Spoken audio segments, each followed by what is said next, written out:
Halo, masih di pembelajaran seni budaya, masih bersama saya Pak Ari. Oke, untuk materi kelas 11 untuk pertemuan yang kedua, kita akan masuk pada materi analisis konsep, unsur, prinsip, bahan dan teknik berkarya seni rupa 2 dimensi. Ya, kita langsung ya. Untuk yang kemarin kalian sudah belajar tentang apresiasi karya seni rupa 2 dimensi dan 3 dimensi. Kaitannya juga dengan apresiasi profesi seniman di dalamnya, dan kaitannya apa kaitan seni rupa atau kesenian dengan kebudayaan kalian sudah belajar. Dan kali ini kita masuk kepada analisis konsep, unsur, prinsip, bahan dan teknik berkarya seni rupa 2 dimensi. Ya. Oke, langsung untuk yang pertama ya, kita masuk ke pengertian analisis. Dalam konteks apresiasi adalah pengkajian yang cermat terhadap karya seni rupa untuk mengetahui keberadaan karya yang sebenarnya. Penelaahan secara mendalam dilakukan dengan cara menguraikan masalah pokok dengan bagian-bagian karya seni, termasuk hubungan antar bagian dengan keseluruhan, sehingga kita memperoleh kesimpulan yang tepat ketika mengkaji karya seni rupa. Nah, seni rupa sendiri adalah konsep salah satu cabang seni yang bentuk atau wujudnya terdiri dari unsur-unsur rupa. Nah, unsur rupa itu apa aja? Di kelas 10 kita juga sudah membahas ya unsur seni rupa. Ada garis, bidang, bentuk, tekstur, ruang, dan warna. Bentuk karya seni rupa merupakan keseluruhan unsur-unsur rupa yang tersusun dalam sebuah struktur atau komposisi yang bermakna. Ya, tentunya ada makna dalam setiap karya seni rupa. Bahkan di dalam karya seni rupa yang sifatnya abstrak pun, ya, yang wujudnya abstrak pun itu akan selalu ada makna. Entah itu tidak ada makna pun itu adalah sebuah makna. Nah, dalam menganalisis karya seni rupa, aspek konsep berkaitan dengan aktivitas pengamatan karya seni untuk menemukan sumber inspirasi. Interest seni atau ketertarikan, interest bentuk, ya, ketertarikan bentuk, penerapan prinsip estetis atau penerapan prinsip-prinsip keindahan ya, dan pengkajian aspek visual seperti struktur rupa, komposisi, dan gaya pribadi. Nah, itu sangat penting ketika kita berproses dalam berkarya seni rupa, ya, entah itu 2 dimensi maupun 3 dimensi. Ya, kita perlu menerapkan beberapa prinsip estetis di sana, ya. Kita perlu mengkaji keindahannya, pengkajian aspek visual yang akan kita buat. Misalnya kita akan menggambar apa di situ, objek apa saja yang kita akan tampilkan, yang tentu saja kita sesuaikan dengan tema yang akan kita hadirkan dalam karya seni rupa tersebut. Nah, struktur rupa ini ada beberapa ya, itu nanti termasuk komposisi, terus gaya cenderung ke arah mana, apakah ekspresionis, apakah naturalis, apakah fotografis, nah, apakah abstrak, seperti itu. Nah, sementara ketika menganalisis unsur ya, yang tadi kita bicara tentang konsep ya, konsep 2 poin di atas ini adalah tentang konsep, dan sekarang ketika kita menganalisis unsur rupanya, kita mengkaji kualitas penggunaan unsur-unsur rupa ya, termasuk garis, warna, ruang, tekstur dan sebagainya, termasuk bidang dan penyajian bentuk dalam karya seni rupa murni, desain maupun kriya. Yang itu ketiga cabang seni ini, seni rupa murni, seni rupa desain dan seni rupa kriya, itu masuk ke dalam lingkup, kalau secara akademis itu masuk ke dalam lingkup seni rupa ya. Jadi seni rupa itu ada 3 cabang besarnya. Seni murni nanti itu ada seni lukis, seni grafis, dan seni patung. Seni desain nanti ada seni desain komunikasi visual atau yang bisa disebut dengan desain grafis, dan juga ada desain interior. Dan untuk kriya itu bisa kita katakan sebagai kerajinan, yaitu seni terapan. Seni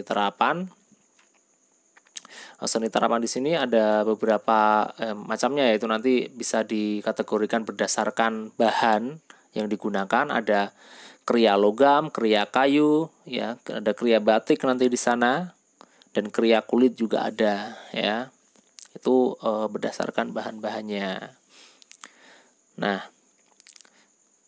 ketika kita bicara unsur seni rupa itu tentu memang hal yang sangat penting, ya, karena unsur seni rupa adalah sesuatu yang membentuk karya seni rupa itu secara visual, ya. Jadi ketika kita menggambar di situ pasti kita menggunakan unsur visual, ya. Minimal kita akan menggunakan garis ketika kita menggambar. Nah, lanjut poin selanjutnya, kegiatan dalam upaya membuat atau menciptakan karya seni rupa disebut berkarya seni rupa, ya. Jadi berkarya seni rupa adalah kegiatan dalam upaya membuat atau menciptakan karya seni, ya, karya seni rupa khususnya. Dalam proses berkarya seni rupa perlu memperhatikan kaidah-kaidah atau prinsip-prinsip yang menjadi pedoman dalam berkarya seni rupa, ya. Prinsip itu, nah, itu ada keselarasan atau harmoni, keseimbangan atau proporsi, itu nanti dipelajari juga di anatomi. Ada irama atau ritme irama. Nah, irama ini bisa irama secara bentuk, irama garis, atau irama warnanya, ya. Jadi tidak terlalu jeglek gitu istilahnya. Nah, keseimbangan atau balance juga diperhatikan, dan penekanan empasis dalam berkarya seni rupa. Nah, termasuk kaitannya dengan prinsip estetis yang dianut perupa. Misalnya, kita perlu menetapkan apakah perupa menggunakan pendekatan estetika pramodern, estetika modern, ataupun estetika postmodern, ya. Jadi kalau nanti kita sudah bicara tentang sejarah seni rupa barat, itu nanti ada proses peralihan seni rupanya, ya, mulai dari masa klasik, modern, dan postmodern sampai kontemporer saat ini, ya. Itu nanti banyak sekali pergeserannya, mulai dari barok, rokoko, ke renesan, mulai nanti ke klasik. Klasik nanti sudah mulai mengarah ke aliran, ya, aliran realisme, aliran ekspresionisme, aliran dadaisme, impresionisme, ya, romantisisme, itu nanti.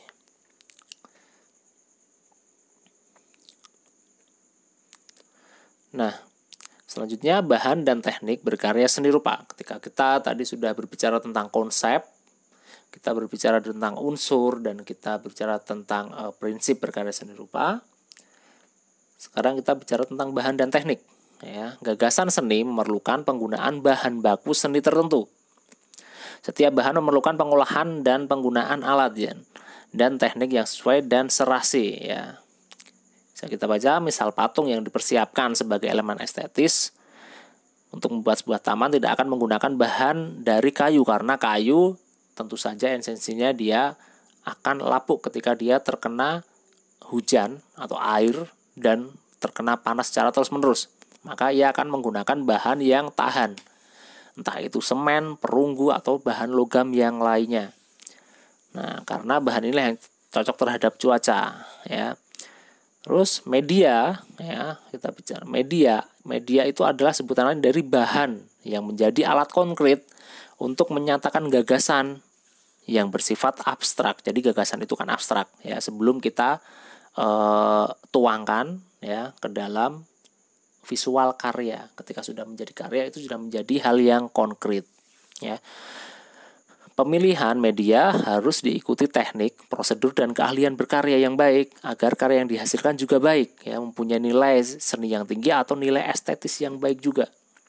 Nah, ada banyak teknik, ya, dalam berkarya seni rupa 2 dimensi. Misal kita bicara tentang teknik lukis, ya. Teknik lukis itu nanti ada teknik basah, ada teknik kering, teknik cetok, ada teknik gores, dan lain-lain. Nah, itu nanti akan banyak lagi ketika kita bicara tentang seni grafis, karena seni grafis juga masuk ke dalam ranah seni rupa 2 dimensi. Itu nanti di sana ada teknik cetak saring, ada cetak tinggi, ada cetak dalam, ya, dan ada cetak litografi. Itu itu nanti menggunakan media batu litografi. Nah, ada banyak yang bisa digali ya berkaitan dengan teknik. Dalam berkarya seni rupa terdapat unsur keindahan atau nilai estetis. Nilai estetis tersebut dapat dibentuk melalui pemilihan bahan atau media, teknik yang baik, serta melalui prosedur proses yang panjang. Selain itu, dalam seni rupa terdapat unsur simbol yang digunakan perupa untuk menyampaikan pesan-pesan secara tersirat. Nah, ya kan? Jadi pemilihan bahan, pemilihan teknik itu sangat penting ya, kita sesuaikan. Kalau kita menggunakan cat air tidak mungkin tidak wajar ketika kita menggunakan teknik kering ya, karena kita sudah menggunakan cat air, dan tidak wajar juga ketika kita menggunakan bahan plastik misal sebagai media kita menggambar, nggak mungkin ya. Jadi sewajarnya ketika kita menggunakan cat air, kita harus menggunakan bahan atau media yang menyerap air juga ya, untuk menggores. Misal kertas itu paling mudah ya, karena cat air diperuntukkan untuk kertas, itu sudah jelas. Nah, dan kita jelas menggunakan teknik basah, kita sangat membutuhkan air di sana ya kan. Kalau kita menggunakan kanvas, jelas kita akan membutuhkan, nah itu lebih fleksibel nih, kita mau apa gitu.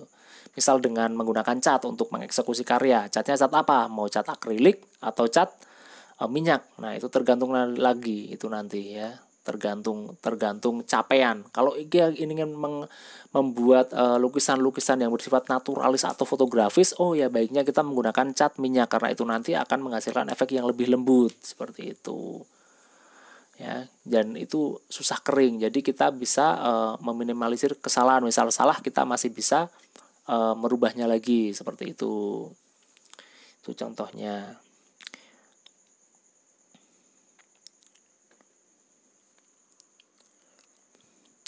Nah, sekarang kita masuk ke contoh. Nah, perhatikan gambar berikut ini. Nah, ini kita akan mencoba menganalisis ya. Nah, di sini ada lukisan satu, ya, ini menggunakan media cat akrilik yang dilukis pada kanvas. Nah, dan yang satu menggunakan cat air yang dilukis pada kertas. Nah, di sini silahkan kalian mencoba untuk menganalisis ya perbedaan dari kedua karya tersebut, dari kedua bahan yang digunakan. Ya, mereka mempunyai karakter yang berbeda. Cat akrilik di sini jelas ketika digores dia menggunakan warna-warna yang tegas ya. Dan dia dieksekusi dengan berbagai teknik yang menarik, ya kan? Ada teknik kuas yang pastinya, teknik ciprat, dan teknik klotok ya. Dia menggunakan amplas atau sejenisnya ataupun kuas kering ya. Itu untuk menggosok cat yang setengah kering sehingga dia muncul efek putih-putih ya. Dan dia juga menggunakan tekstur-tekstur nyata di dalamnya. Entah itu bisa menggunakan lem kayu atau menggunakan bahan lain yang bersifatnya keras sehingga ketika dikerok cat yang sudah agak kering itu dia akan menghasilkan tekstur-tekstur yang menarik di sana, ya kan? Nah, berbeda dengan lukisan cat air. Lukisan cat air ini lukisan yang bisa dikatakan sekali jadi, ya, sekali jadi. Jadi sekali gores, sekali jadi. Hampir tidak bisa berulang kali digores. Kalau untuk kita menggunakan cat air itu, kenapa? Kalau cat air itu kalau di akademisi itu nanti diajarkannya di belakang karena itu membutuhkan teknik yang lebih rumit ya, itu untuk cat air. Nah, untuk yang terakhir saya memberikan tugas ya untuk kalian menganalisis lukisan dari Joko Peke yang berjudul Berburu Celeng ya. Di sini saya minta kalian untuk menganalisis. Yang pertama, coba kalian analisis konsepnya. Yang kedua, kalian mencoba menganalisis bahan yang digunakan. Dan yang ketiga, juga kalian menganalisis tekniknya. Ya. Jadi silahkan itu kalian juga bisa browsing sendiri. Nanti kalau misal di sini gambarnya kurang jelas, kalian bisa browsing sendiri tentang lukisan Joko Peke yang berjudul Berburu Celeng ya. Dari visual ini coba kalian simpulkan bahan apa yang digunakan, teknik apa yang digunakan ya. Dan kira-kira konsep berkaryanya seperti apa, konsep atau tema dari karya ini tuh apa gitu ya. Nah, jawaban bisa kalian kumpulkan di pertemuan berikutnya di minggu depan. Ya, oke, mungkin untuk hari ini itu saja. Terima kasih, selamat mengerjakan, dan sampai jumpa di pertemuan selanjutnya.